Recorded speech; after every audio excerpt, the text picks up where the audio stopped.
In the shadow of escalating global tensions, merchant ships face a growing menace. A menace not from the sea, but from the sky.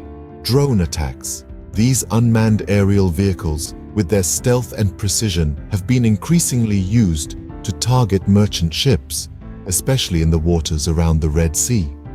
This strategic waterway, a lifeline for international trade, is now seeing a surge in such airborne threats, raising alarm bells across the globe.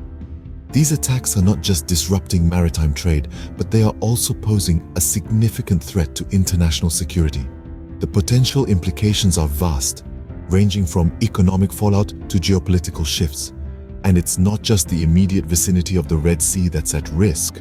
The ripple effects of these incidents could be felt far and wide, impacting a multitude of nations and their interests. The threat is real and imminent, and it's not just the merchant ships that have to worry. It's a wake-up call for the entire world. Amidst this turmoil, one nation has made its position clear: India. In the face of escalating threats to merchant ships around the Red Sea, India has boldly declared that it is not part of any multilateral initiative in the region. This stance is not born out of isolationism or indifference, but rather a strategic decision to protect its own interests and sovereignty. This assertive declaration is just the tip of the iceberg. India isn't simply stepping back and watching from the sidelines. Instead, it has taken proactive measures to ensure the safety and security of its merchant ships.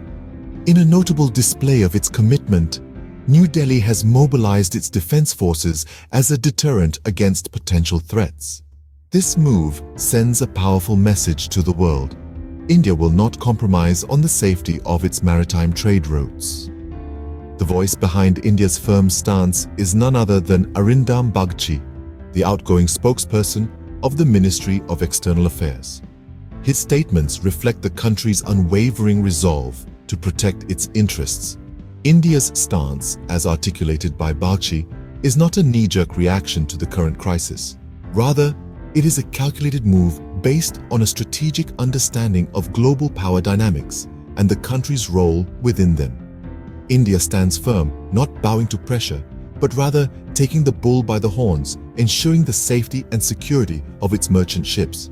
But this is not just about India or the Red Sea. It's a global concern that transcends borders. The rising threat to merchant ships impacts international peace, security, and trade. Every drone attack on a merchant vessel disrupts global supply chains, causing ripples in economies worldwide. This isn't a problem that can be countered by individual nations acting alone. It calls for comprehensive international efforts, a united front, a global commitment to safeguard our seas, our trade, our peace. The world watches, waits, and hopefully prepares. After all, in the face of a common enemy, unity is strength.